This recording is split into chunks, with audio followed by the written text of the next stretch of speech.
Et nous avons rebrouché chemin. Et nous sommes remontés à cet endroit. À cet endroit, et encore une fois, puisque on est dans un moment important, il s'est effondré à genoux et en larmes. Et je lui ai demandé, mais pourquoi revenir?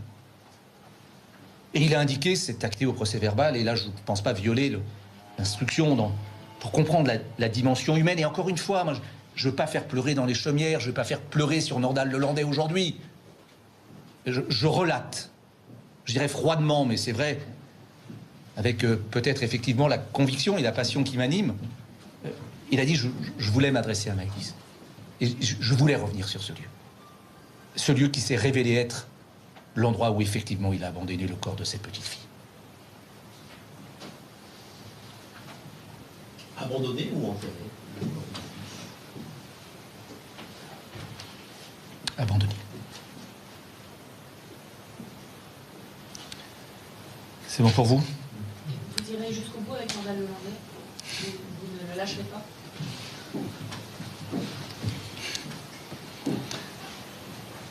Non. Je suis avocat.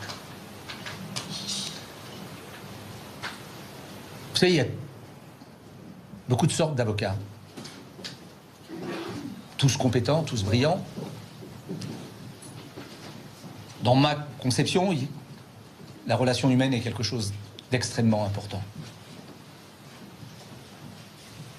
Je ne vais pas vous dire que j'en ai pas pris plein la figure et que j'en continuerai à en prendre plein la figure, mais je voudrais que nos concitoyens comprennent, enfin, ce qu'est le rôle d'un avocat.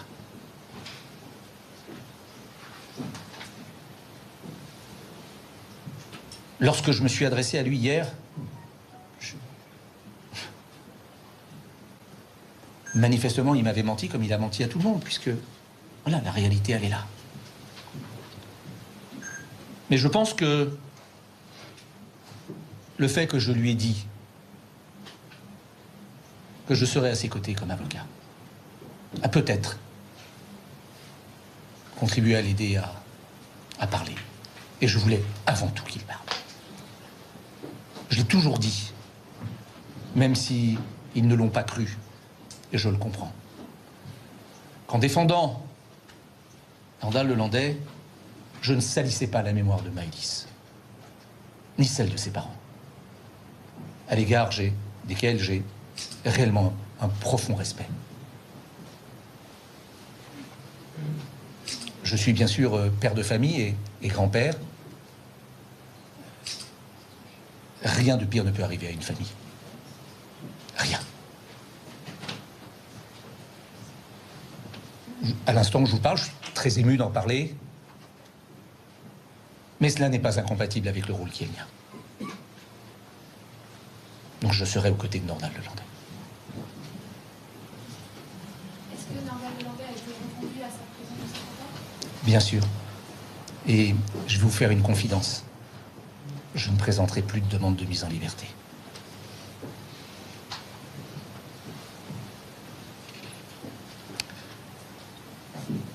Merci à vous. Vous pouvez parler sur l'autre affaire? Non. Madame, Non. Le temps de l'enquête, le temps de l'instruction. J'observe d'ailleurs, je profite, vous le dire, que l'on voit une différence majeure entre l'instruction des deux dossiers, en tout cas les enquêtes. L'enquête du dossier du caporal Noyer n'a été polluée par aucune violation du secret de l'instruction, aucune violation de la présomption d'innocence. Et cette enquête a été bouclée dans les conditions que vous savez. L'enquête du dossier de cette petite fille, qui aujourd'hui est la petite fille de chacun d'entre nous, Maëlys, a été polluée dès le premier jour par ces violations réitérées du secret de l'enquête et de l'instruction. Nous portons tous, et vous portez tous, une lourde responsabilité à cet égard, parce que ça pèse sur l'enquête, parce que ça pèse sur la vérité. Je voudrais vraiment que chacun de nous, à la place qui est la nôtre, assume totalement ses responsabilités. Tout le monde voulait la justice pour Maëlys, tout le monde voulait la justice pour ses parents. Mais est-ce que tout le monde a œuvré pour cela?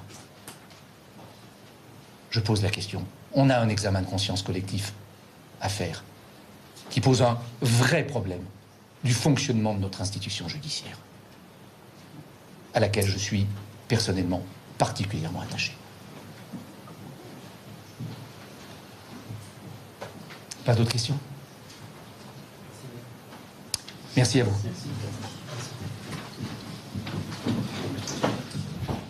La très longue réaction de Maître Jakubowicz, l'avocat de Nordal Lelandais. Si vous nous rejoignez à l'instant, édition spéciale ce soir, Lelandais a donc aujourd'hui admis avoir tué involontairement Maëlys, disparue il y a 6 mois.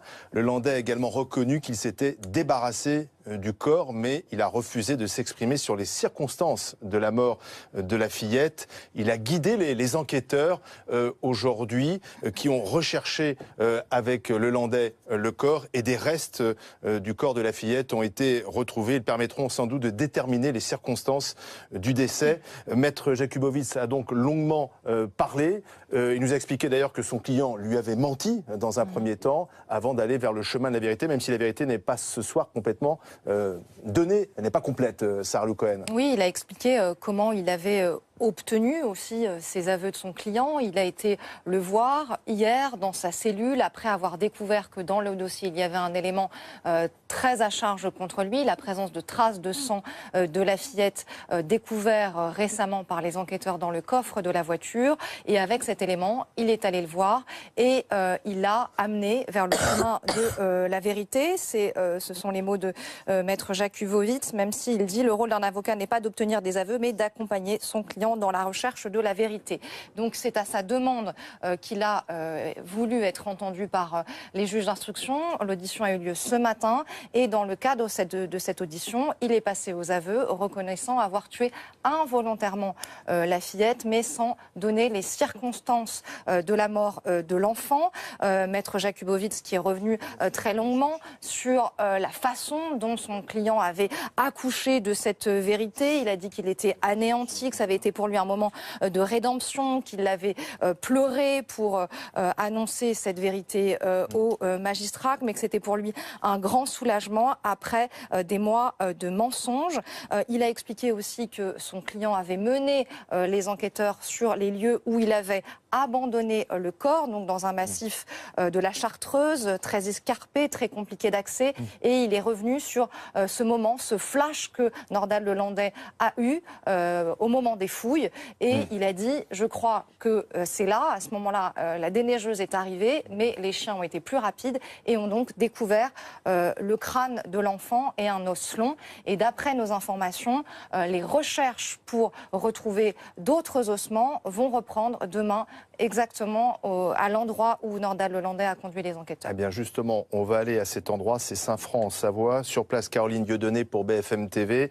Caroline, les recherches sont suspendues ? Exactement, et il aura fallu toute la journée, expliquer le procureur de la République, pour retrouver le corps de la petite Maëlys. Une journée émouvante, éprouvante selon les mots qu'il a employés, difficile également pour des raisons techniques. On l'évoquait à l'instant avec Sarah Lou Cohen, puisqu'il a neigé ici. Ce sont des routes très difficiles d'accès. Il a d'ailleurs fallu déneiger un certain point pour pouvoir permettre justement aux fouilles de se dérouler. Il y avait énormément de monde qui était présent ici, des forces de l'ordre, de la gendarmerie, mais aussi des experts, médecins légistes, et puis des brigades de chiens spécialisés dans la recherche de restes humains. C'est ce qu'a expliqué le procureur de la République, Nordal Lelandais, qui a donc décidé de collaborer avec la justice. Son parcours a été retracé puisqu'il a expliqué d'abord avoir déposé le corps de la fillette près de son domicile, être retourné au mariage et puis être revenu chercher ce corps qu'il a placé dans le coffre de son véhicule avant de l'amener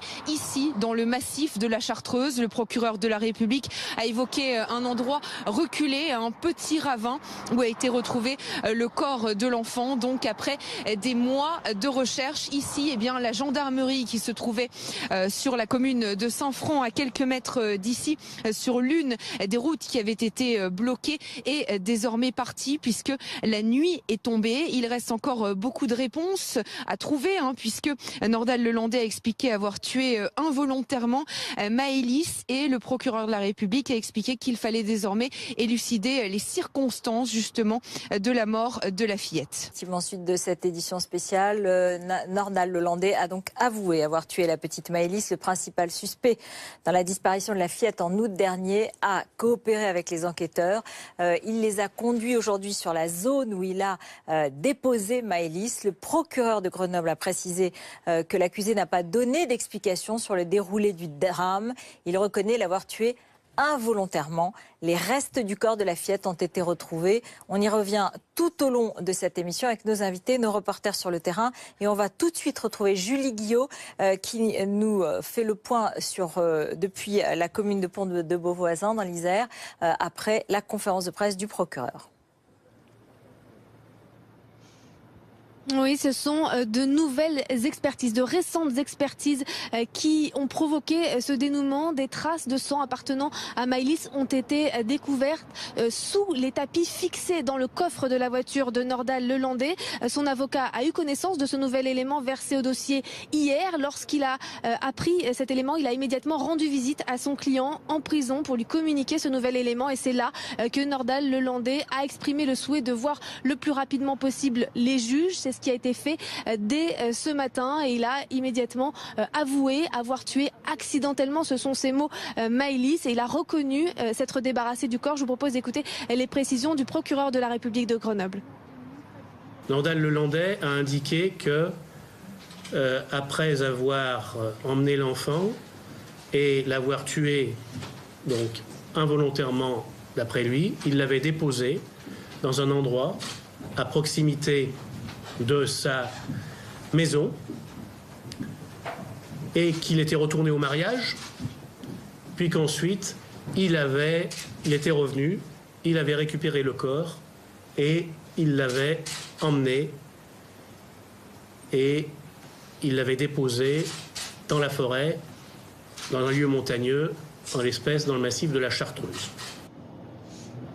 Nordal Lelandais a donc conduit les magistrats dans cet endroit montagneux, reculé, isolé. Il a fallu plusieurs heures de recherche pour pouvoir localiser les restes de la petite fille, faire appel à une déneigeuse, puis à des chiens spécialisés dans les recherches de corps. Nordal Lelandais a prévenu qu'il ne voulait pas s'expliquer sur le déroulé exact des faits, sur la façon dont Maëlys était morte avant que son corps ne soit retrouvé. Ce soir, peu après la découverte du corps de la petite fille, il a été reconduit dans sa cellule, mais il doit être réentendu très prochainement pour pouvoir, les enquêteurs l'espèrent, compléter ses aveux.